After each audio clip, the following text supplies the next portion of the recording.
Hey everybody, welcome back. Trevor here. Once again, getting out and living.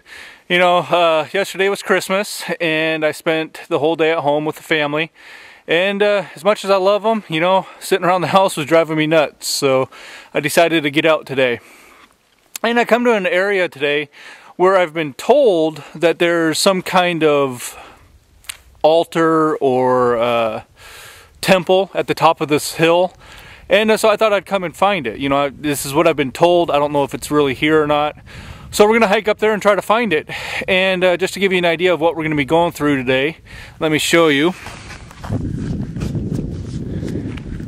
It's somewhere up there. And it's pretty wet out. The rocks are slick. So we're going to make our way up there, take our time, and see what we find. Oh, look at this view.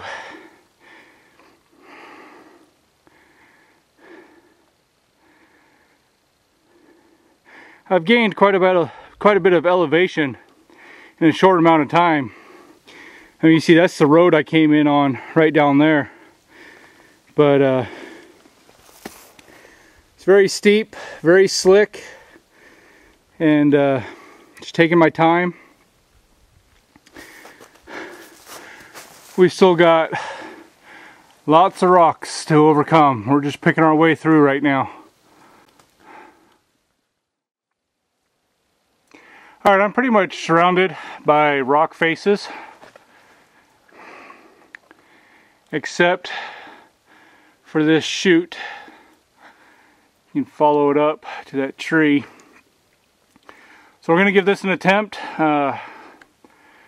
I'll try to keep the camera rolling as much as I can, but like I said before, it's pretty slick out here, so we'll see what happens. Stay tuned.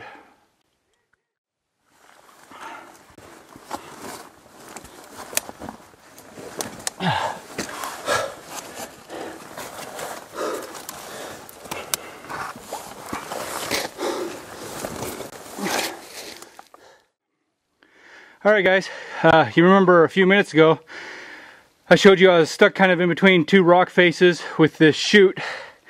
This is the path I took up, followed that ledge, came up. I don't know through the camera if you're going to be able to tell how steep that is, but I can tell you I will never do that in the winter time again. I'll wait till next summer when everything's dry to do it again. But you know, once I was committed, I was committed. It's a lot harder to go down than it is up. So see if I can get a angle here to show you how steep it is. It's literally almost vertical. But again, I'm not going to do that again when I'm by myself.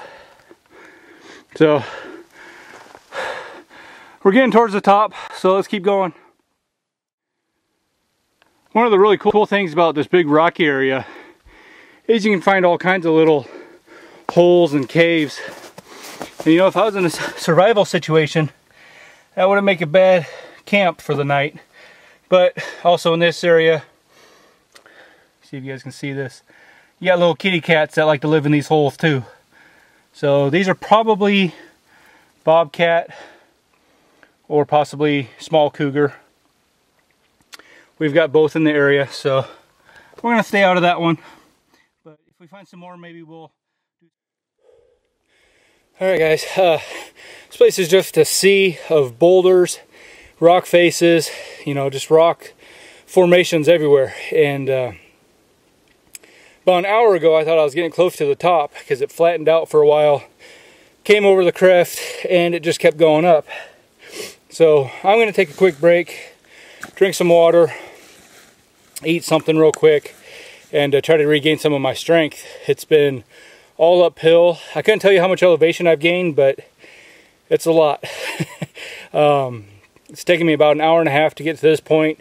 Looking behind me, it's still going up. So we're just going to keep trotting along and trying to find this shrine or temple or whatever it is that these people have told me about. So I'm going to drink some water and keep going.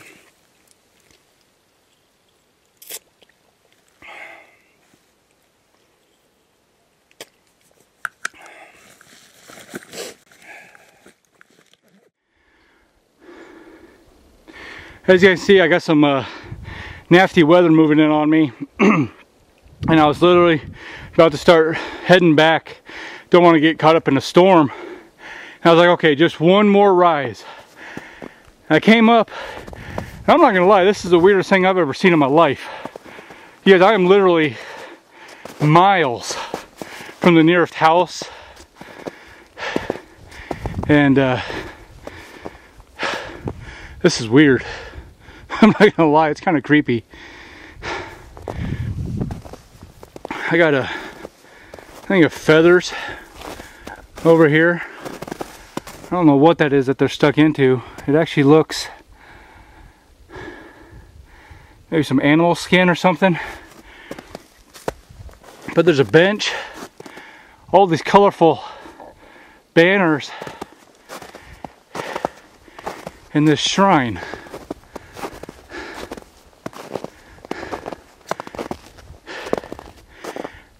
You guys, I'm in Washington State, and I'm gonna tell you what origin this shrine is from. This, I don't even know what to call it. Weird. Here we go, you guys. On the other side of this shrine, I found this sign, and if you can't read it, I'll read it to you. This monument is a stupa in the Tibetan Buddhist tradition. It is symbolic for the mind of the Buddha. The presence of a stupa helps to pacify disease, war, famine, and all kinds of suffering in the world. It is also a powerful focus for anyone's spiritual practice. Please respect the sanctity of this place. And Radma Amta Tibetan Buddhist Practice Center, Spokane, Washington. It gives a phone number. Okay, so it's a monument. It's a stupa. Very cool. Tell you what, I was getting a little freaked out finding this thing up here, but very cool. And there's been people up here recently. Apparently, I took the hard way. There's a trail, trail right there. I have no idea where it leads or where it starts. I just came cross country up this stinking mountain. But you guys, like I said, there's some bad weather coming in. I don't want to get caught in a storm. So we're gonna start heading down and go find the Jeep. A stupa. Taking a look inside here, looks like some people have left some offerings. There's some coins, a little glass bottle, some beads, and what look to be some bird feet. Interesting. Lock of hair. But I really wasn't going to approach this, but I've noticed that there's other footprints. I seriously doubt that it's been anybody up here to vandalize it, so I wanted to come up and look inside here. And it looks like they've been giving offerings to the stupa.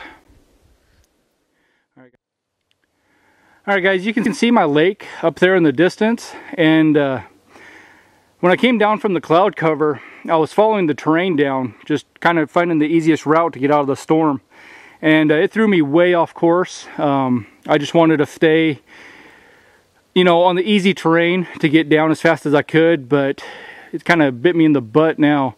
I'm about 2 miles off course, and I've got to traverse this side hill and get back to familiar ground. So just kind of a word of warning for you guys, you know, if you get caught in a storm and you know you follow the terrain, it's not always going to lead you to where you want to go.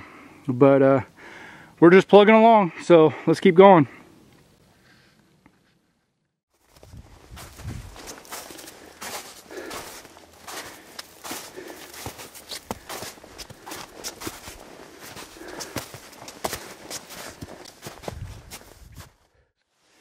Well, sometimes these animals lead you to some pretty tight places. Let's hope nothing's sleeping down here.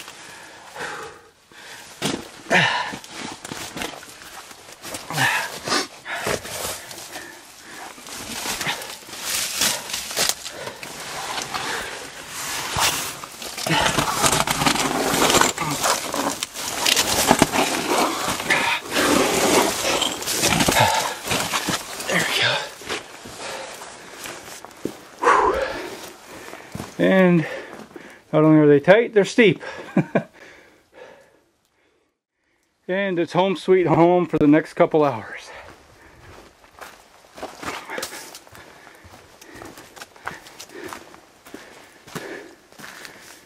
Not really a cave, more of just a overhanging rock, but it's dry and out of the wind.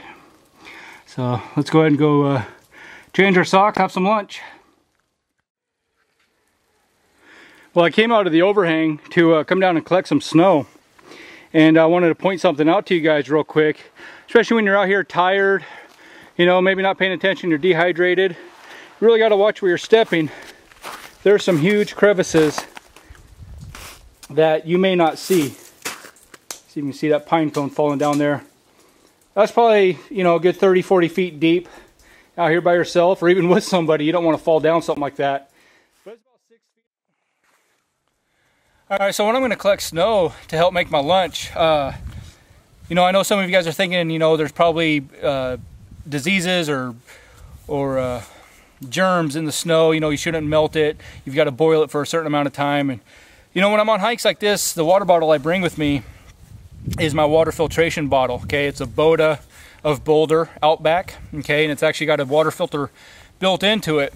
And you know, when I know there's not going to be a water source and I might have to do snow, or if, you know, I'm going to have to take water from a stream or something, I always carry this with me. May not have time to boil the water. So I did lose, you know, a lot of fluids hiking up to the top and coming back down. So what I'm going to do, I'm going to go ahead and just finish off this bottle, pack it full of snow, and melt it down, boil it, and help make my lunch.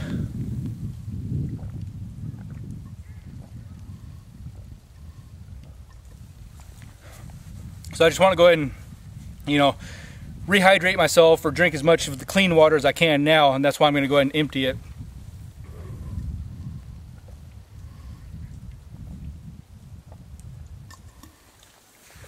And then just go ahead and pack it full of snow. Hopefully some of it will melt while I'm waiting for, you know, my lunch. But I'm going to go ahead and melt this down, run it through my filter, and also boil it to make sure I get all the little nasties out of there. So that's a good thing to carry with you guys if you know your water sources, or you're going to be on a long hike and you're going to have to remake some water. So check them out. Alright, well, I went ahead and got my socks changed. My feet are dry and starting to warm up. But while I'm here taking a break, I also wanted to put on a hat, some gloves, and a neck gaiter, because while I was out there hiking, my body was sweating, and now that I'm stopped, this cold weather is going to freeze that sweat on my body, you know, and that's going to put you into hypothermia, possible frostbite. So you want to go ahead and layer up, dry off, and put on some warmer clothes while you're taking a break. And you know, I'm just sitting here waiting for my snow to melt, the water to boil, so I can have some lunch and a cup of tea, and warm up, get some energy, and keep going. Alright, so all my snow is melted, but what I want to do is go ahead and pour it into my water bottle. And find my filter. Okay, put the filter in, screw the lid back on. Then I'm going to go ahead and just pour it back into my cup so I can wait for it to boil.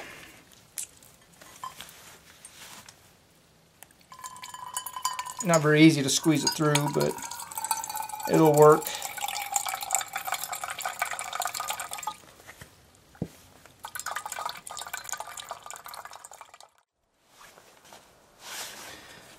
Well, nothing like a good hot cup of tea to raise your spirits, warm you up. I just got some more snow in the pot melting to refill my water bottle for the rest of the hike out of here.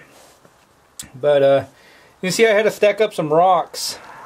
One thing I learned about that sterno fuel, you can see I've got 2 rocks stacked up here. I was trying to do it just off the one with my stainless steel coffee mug, and it actually kept putting the sterno out. So apparently you need quite a bit of air between the fuel and whatever you're cooking or heating up above it. So I wasted quite a bit of time thinking that my water was going to be boiling, and the fuel actually had gone out.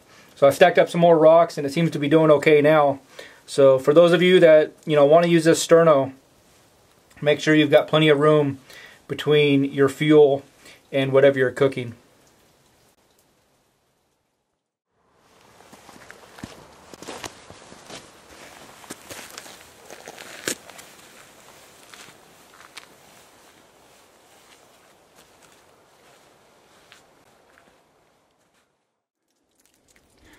One of the things I wanted to show you guys before I left, down by the parking area there's this rock that is covered in Native American pictographs. You can see part of them there. And I've read the story on this. It's basically telling the story of a young man that had to come up into these rocks and hills and basically, enter into his adulthood. Hunting, and I think right there would be his fire, if you can see that.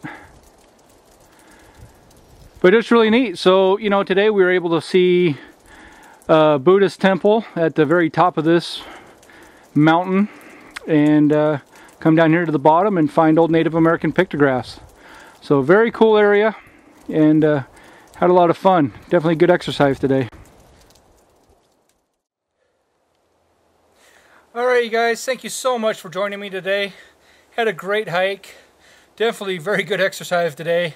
Getting to the top of this mountain and finding the Buddhist temple up there. Got a little lost coming down, getting caught in that bad weather. But we persevered, found our way back.